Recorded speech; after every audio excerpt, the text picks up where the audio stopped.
Hello everyone, I'm Sarah Morimoto. Today, I'd like to talk to you about language and personality. Maybe all of you just thought, what's the connection? Actually, it is said that the language you speak alters your personality.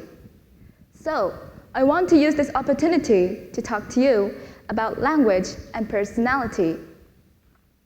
To start, I'd like to talk to you about Japanese personality in the language. After that, I'd like to discuss with you about English personality in the language.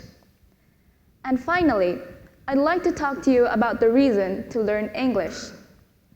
First, let me talk to you about Japanese personality in the language. Most of you here are Japanese, but how much do you actually know about the language? There are 3 personality features you can see in it. First, Japanese is situationally dependent. Second, Japanese are good at finding values in all seasons and places. And finally, Japanese focus on vertical relationships. I'll explain to you this in detail. To a foreign people who have a Japanese husband, wife, or friend, have you ever felt confused talking with them? Actually, I still do, because I grew up overseas and I studied Japanese for myself, so I still don't get the Japanese nuances yet. As I said, the Japanese language is dependent on the situation. It is impossible to understand the story without understanding the conversation taking place. For example, there's a word baka, which means silly. In Japan, the word baka sometimes used not only to deny to others, but also to express one's familiarity, which often seen between family and your close friends. Next, I'd like to explain to you why Japanese people are good at finding values in all seasons and places. For example, there are a lot of words which express rain in Japan, like samidare, shigure, akisame, and so on. Maybe some of you have heard these words before. In Japan, samidare is a rain which falls in late autumn, and shigure is an early summer rain. However, all of these words will translate into English as just rain. As you see the differences between Japanese and English, you can see some cultural features which each country has. For example, parent and child conversation. You'll find that Japanese people focus on vertical relationships. When a father talks to his child, in Japan, usually he calls himself papa or otosan. While English, most of the conversation between parent and child will use I and you. By looking at these differences, in Japan, when a father calls himself papa or otosan, there is a hidden meaning to tell to the child that he is the father. Moreover, when the father calls their child, in Japan, usually he says the child's name, or omae. While English, they says the child's name, or you. At first glance, it seems that there are no differences between Japanese and English, but actually they do exist. In Japan, when the father calls their child omae, it means that he is in a higher social position than the child and is in a position of seniority. This is common in Japan as it is a male-dominated society and seniority is often seen. Now, I'd like to talk to you about English. As you know, English is a common language, but do any of you know how many countries speak English as an official language? What do you think? Is it number 1, 20? Number 2, 40? Number 3, 50? Or number 4, 70? The answer is number 4, 70. Well, actually, we don't know the exact number, but it is said that approximately 74 countries in the world speaking in English, according to the Central Intelligence Agency. On top of this, there are countless dialects. Australian English is just one example. It is said that when a bilingual or multilingual person speaks English, they automatically change their personality. How do they change? Well, they can be confident, positive,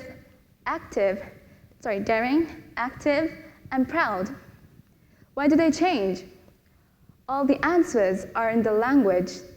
The best reason why the language you speak alter your personality is due to the varieties of vocabulary.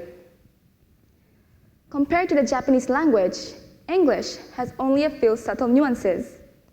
Please look at this slide.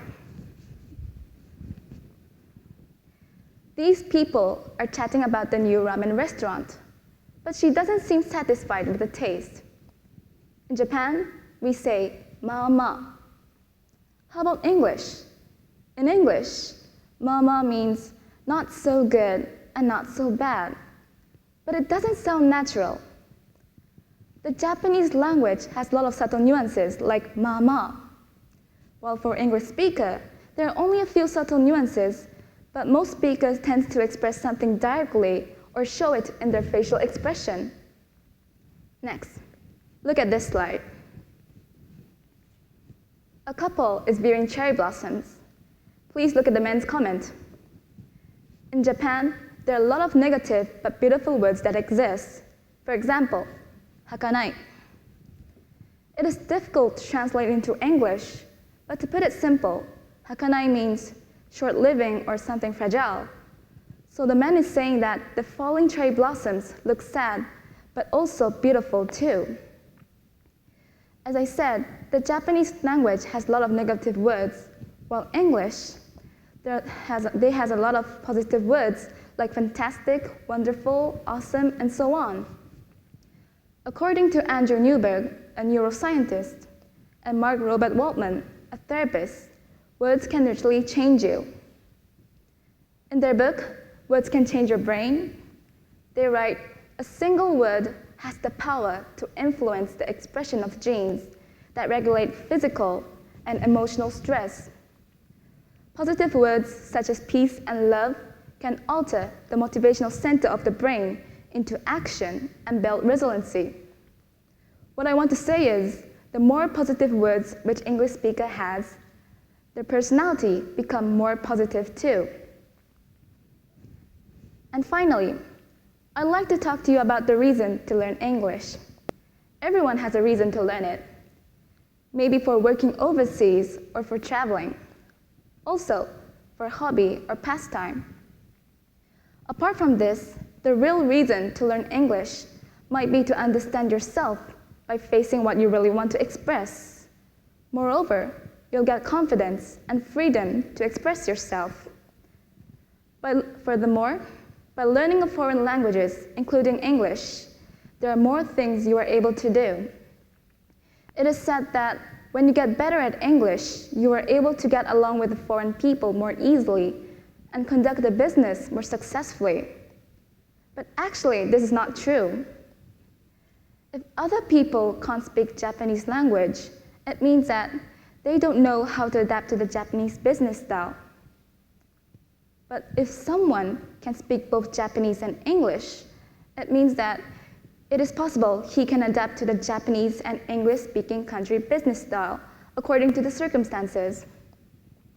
By learning of foreign languages, you'll expand your possibilities through these 3 steps. First, by copying English or English-speaking culture, you'll become a different person. In other words, you'll master a new communication method. Second, if you are able to express yourself in English, it means that you can show your individuality in English-speaking countries. And finally, put it into practice in Japan's daily life, your speech and behavior become more diverse. In conclusion, I've explained that each languages, such as English and Japanese, have some feature where you can see speaker personality through the language. The language you speak alter your character. In other words, language and personality are closely related.